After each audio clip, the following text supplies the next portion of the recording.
In this video, I'm going to share with you my epic East Coast of Australia travel itinerary. If you're new around here, hi, my name's Dane. I'm a Brit that has lived in Australia for the last few years on a working holiday visa. I originally went to Australia in 2020. I spent 6 weeks doing the East Coast, and since that trip, I have been back to a few of my favorite spots. So I'm going to share with you my complete itinerary that will show you the best of the East Coast and a few little hidden gems in there. I'm also going to share with you some hot tips at the start and the end of the video. So let's just dive straight into it. Tip number one, Australia is pretty big, which means there's a lot of climates. There's different time zones, 5 to be exact. If you're planning to do this trip, you're not going to get perfect weather for the entire itinerary. I hope you do, but it's unlikely. As an example, the summer in Australia is December, January, and February. So you'd think, great, this is the perfect time to do the East Coast. Wrong. If you're in Cairns or North Tropical Queensland, this is actually the wet season. And every time I've been to Cairns in January, February time, it has rained every day, all day, which has been nice because it's like tropical, it's still hot, but obviously you don't want to go away and it's raining. I personally think the best time to do a East Coast itinerary is like March, April, October, November, because you're just outside of the peak seasons, which is winter and summer. July in Cairns is absolutely beautiful. Dry heat, it's perfect. It's like a 25 degrees, literally 25 degrees, 30 degrees in winter. Australia, they've got it good. Next tip, backpack versus suitcase. Unpopular opinion, if you are just traveling Australia, ditch that backpack. Let me tell you, I've done the backpack before and you're gonna sweat a lot. You know, you've got the big backpack on the back, you've got the day pack on the front, you know, you're a backpacker, you're doing the East Coast trip. If it's possible, just do a suitcase. You'll never be walking for more than like 10 minutes, walking from like the bus stop or the airport to your hostel. So I would just recommend a suitcase. It's just so much easier, and especially in the heat. But if you are going to Southeast Asia or Latin America, definitely do a backpack. Next tip, travel insurance. Make sure you get it. Which brings me on to the partner of today's video, Safety Wing. I've been traveling since July 2021 and I've had many experiences that have made me glad to be insured in case anything happens. I've used the Nomad insurance by Safety Wing since I left the UK in July 2021. Here are a few reasons why I love it. Number one, it works on a subscription basis, which makes it perfect for long-term travel. Traditional insurance only allows you to book for a certain period of time. Not Safety Wing, it works on a rolling monthly subscription, so you will keep being insured until you cancel the plan. Number two, they now cover adventure sports and tech coverage to keep your valuables safe on the road. And lastly, Safety Wing gives me peace of mind that whilst I am traveling Australia and beyond, they have covered me. Out of all the countries in the world, I feel like Australia is one of those countries that you need to have travel insurance. It's a bloody beautiful country, but it's kind of dangerous. You know, we've got the crocodiles, we've got the crazy hikes, we've got snakes, sharks, riptides, like there's just so many risks. So make sure you don't skip out on the insurance if you're traveling the East Coast or the rest of Australia. If you want to find out more about Safety Wing and getting insured with their Nomad insurance, I'll leave a link in the description below. So thank you to Safety Wing for partnering with me on this video. Now let's get back to the East Coast. Next tip before we get onto the itinerary, I would recommend a minimum of 4 to 6 weeks to complete this itinerary. Australia is so big and the bus journeys are not for the weak. I recall a very long 17-hour bus journey when I did the East Coast. Like, guys, just plan as much time as you can. Now let's get on to my itinerary. Now, just be aware that some of the footage that I use in this video is back from 2020 before I was a travel creator or photographer. So we can laugh at this footage together, right? So most people do Cairns down to Sydney or Melbourne or Sydney up to Cairns. I'm gonna show you this itinerary as if you're going from the top to the bottom. And we are gonna start in one of the most iconic places in Australia called Cairns, which is the gateway to the oldest rainforest in the world, the Daintree, and the Great Barrier Reef. Now, I would recommend minimum 4 nights, maximum 7 nights. There is just so much to do in Cairns. A few of my favorites include Cape Tribulation and going out on the ocean safari, which I've actually done twice. I've paid for it twice because it's my favorite activity in the whole of Australia. They take you out onto beautiful sand cays and you can go snorkeling on the Great Barrier Reef, and it's just amazing. I actually have a few videos on Cairns and tropical North Queensland. I'll link them down below. The second stop on the itinerary is Magnetic Island, or known to locals as Maggie Island. Now you're going to want to jump on a bus or drive down to Townsville, which is a couple of hours from Cairns, and hop on a ferry from Townsville over to Magnetic Island, where you should at least spend 3 nights. I made the mistake, I spent 2 nights there, which is essentially 1 full day, and I had such bad FOMO because everyone was staying so much longer than me and I had to leave after a day.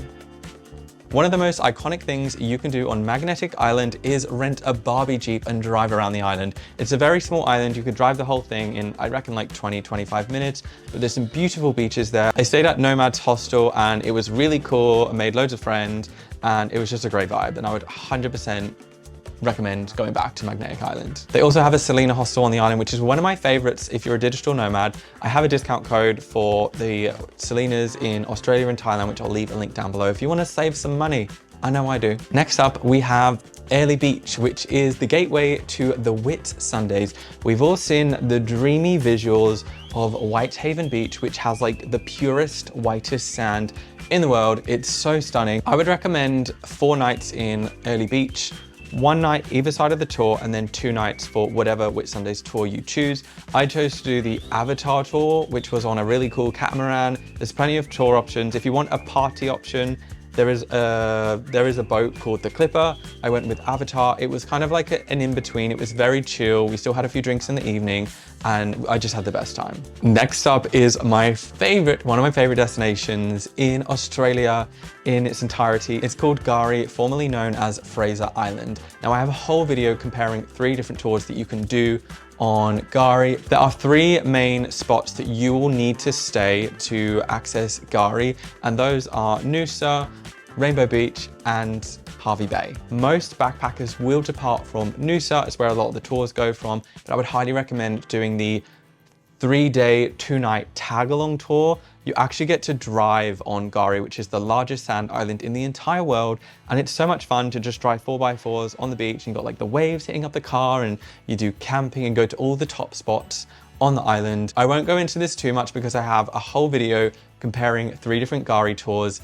And yeah, just go and watch that video and it will just make you excited to go there because it's honestly my favorite and I really want to go back. If you're visiting Noosa, I would recommend spending 4 nights in total, 1 night either side of the tour and then 2 nights for the tour in the middle. If you do have more time, spend an extra night or 2 in Noosa because there is so much to see in Noosa. It's one of my regrets for the East Coast and I will definitely be going back to Noosa because there is so much to see in this area. I'm just going to pause the itinerary quickly to tell you about the resources I have if you are planning to move to Australia on a working holiday visa, or you're just here to do the East Coast and travel this beautiful country. So if you go down in the description below, firstly, check out the Safety Wing Insurance. Secondly, go and download my free mini guide, which will help you prepare for your move to Australia. I also have my ultimate guide to moving to Australia on a working holiday visa ebook linked below if you want to download. That has over 100 pages in it, giving you this exact itinerary and everything you need to know about finding accommodation, finding jobs, extending your visas. And if you want even more information, I also do my one-to-one sessions, which is a 45-minute video call with me. I will answer all your questions about moving to Australia, help you plan your itineraries, and give you a ton more resources. So just thought I'd let you know about that. And also subscribe to my YouTube channel because I've literally been everywhere in Australia and there is so much free information on my YouTube channel and Instagram. Next up on the East Coast itinerary, we have Brisbane. Now, I actually really enjoyed my time in Brisbane so much that I planned to move there on my working holiday visa. I felt like it was a very chill, clean city. There's heaps to do, like inside the city, outside the city. You can go up to the Mount Coot-Tah summit lookout. I just had to check on my screen because I can't pronounce that. And the South Bank area is really lovely. There's also some really good hostels in Brisbane as well if you are coming here as a backpacker. The reason that I recommend 3 nights in most of these places is I feel like I'm quite an experienced traveler now, and I used to just bop around like 1 night here, 2 nights there. I just feel like you have a better experience of a destination if you stay for at least 3 nights because you have 2 full days then and you can chill a bit, explore the city a bit, and just take in the surroundings. Next up is the Gold Coast, which is a very popular destination with backpackers. You'll most likely read that most backpackers go to Surfers Paradise, which is exactly where I stayed. Unfortunately, I only stayed for 1 night. What I did love was that the beaches there are beautiful, the skyline's beautiful. My friends Corey and Charlotte at CJ Explores, they currently live in the Gold Coast, so I'll link their channel somewhere here. go and watch their videos. They have heaps of videos on the Gold Coast. There's so many areas to explore south of the Gold Coast, and then you can go inland to the hinterland. There's just so much more to see, but unfortunately, I haven't spent much time there, but I plan to go back ASAP. Next up on the itinerary is Byron Bay. Now, we've all seen in-betweeners. We know it's a bit of a quirky, bit of a hippie place. My favorite activity that I did in Byron Bay was doing the lighthouse walk at sunrise because it was just so beautiful and there was just dolphins like bobbing about in the water. I also had my first nude beach experience in Byron Bay, which just sort of shows like how quirky it is. Yeah, I would recommend spending at least 3 nights in Byron Bay before heading down to one of my favorite cities in the world, Sydney. We've all seen it, we've all heard about Sydney. It's just like the icon of Australia. You've got the Opera House, Bondi Beach, you've got the Harbour Bridge. Sydney is just iconic. I lived there for 6 months. I really loved my time there. It's a city that I go back to and I just feel at home there. I get excited when the train pulls in at Circular Quay and you can see the Opera House just like peeking out, and it's just amazing. I would spend at least 5 nights in Sydney. You're thinking that's a long time, Dane. There is so much to see in Sydney. A few of my favorite experiences are the Bondi to Coogee walk and going to check out icebergs, that infamous, beautiful shot of the ocean pool, and it's just amazing. If your budget allows, definitely climb the Harbour Bridge. I did it for my birthday this year and it was epic. It was like it was 100% worth it. It was just amazing. You can also get a boat over to Manly and explore Manly for the day, as well as doing the Spit to Manly walk. It's one of my favorite walks in Sydney. When you're on the ferry to Manly, you also get a beautiful view of Luna Park, the Harbour Bridge, and the Opera House, and it's only like a couple of dollars. It's so good. And if you're staying in Sydney, my favorite hostel to stay in Sydney is Wake Up Sydney Central, just because it's a great location. It's a very social hostel. It's clean, it's nice, it's got a big kitchen, and I've been there many times and I just love it. And make sure you be an absolute basic person and go and just chill around the Opera House, go to the Opera Bar. Honestly, it's so touristy, but it's just so beautiful. Can you tell how much I love the Opera House? Next up is a place that you wouldn't necessarily see on a lot of East Coast itineraries. It is the Blue Mountains. If you've watched any of my videos before, you know how much I love the Blue Mountains. I tend to go on a trip there at least every 2 to 3 months. And I would recommend spending 3 nights in the Blue Mountains. You can do a day tour here. It does take 2 hours to get there by train, but I just feel like you would be so limited. If you can, rent a car from Sydney, go explore the Blue Mountains for a few days. You will love it. In my opinion, the Blue Mountains were one of the most underrated destinations in Australia. People don't talk about it enough. The small little towns like Katoomba and Laura are just so peaceful and quirky, and I feel like if you go there for the day, you just don't experience like the serene, peaceful nature of the Blue Mountains that you sort of see in the evenings and the early mornings when all the tourists have left. So I'd recommend spending 3 nights there and doing some things like Scenic World. The Grand Canyon hike is my absolute favorite. It's so beautiful. And going to Lincoln's Rock for sunset. And this leads us to our final destination. Now, a lot of people would fly from Sydney to Melbourne because the Greyhound bus is like 12 hours and you can get a really cheap flight from Sydney to Melbourne. I would recommend spending at least 5 nights in Melbourne. I recently spent 8 nights there. I loved it. I didn't want to leave. They also have a Selena Hostel as well if you want to stay there. You can do things like go on a walk-in tour, go on a ghost tour with my mate Linda. Honestly, amazing, had the best evening ever. One of my favorite experiences that I had in Melbourne was the Puffing Billy Railway. It was amazing. One of my favorite activities is like a 2 to 3 hour train ride into like this beautiful national park, and it's just amazing. I feel like Melbourne is the cultural hub of Australia. There's lots of laneways where you can have lots of international cuisines and amazing coffee. When I think of Melbourne, I think amazing coffee, amazing food. Go check out Melbourne. So if you were to follow this exact itinerary, this would provide you with an itinerary for 37 nights, if I've done my maths correctly. I understand that some people don't have that much time, but if you are doing this trip, it's like a once in a lifetime trip. Just try and budget and allocate 4 to 6 weeks to do this trip because you'll just have such a better experience. And I will say there's probably a lot of destinations between these destinations that I haven't included because I haven't personally been there. So I'm not going to recommend them to you guys, but I will be doing the East Coast trip again next year. So I'll be able to share even more insights with you guys. A few more tips just to finish off the video. There are a few ways that you can do the East Coast trip. The popular one with backpackers is doing the Greyhound bus, which you get by the Wimmet Pass for like 30 days. And that basically allows you to hop on and hop off over a period of, I think you can get week passes or a month pass. I did the 30-day pass and it was like perfect. It allowed me to go everywhere, and then I just stopped in Melbourne. This pass got me from Cairns all the way down to Melbourne, but I will say the journeys are very long. My most recommended option would be to do a camper van trip. Camper van trips are just iconic in Australia. You can stop at so many more places, or even hiring a car. I feel like having wheels just gives you more freedom to see more, and you'll just get so much more out of your trip. You can also fly between these places, but that again would be expensive, and just like getting from the airport to like the hotel or hostel every few days would just be hectic. So I would recommend like renting a camper van or car, or doing the Greyhound Pass. You can also book this all yourself, or there's lots of tour agencies that will help plan your entire itinerary and get you a really good deal. I booked my tour back in 2020 with a company called Happy Travels. I have a discount code down below where you can get money off any tour with Happy Travels.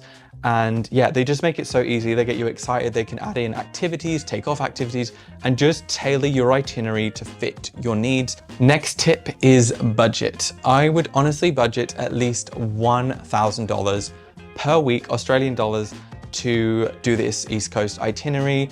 That will include food, accommodation, transport. Some of these tours can be very expensive, like the Gari and Whitsunday tours, they're like $400 or $500. So this would just allow you to have the best experience.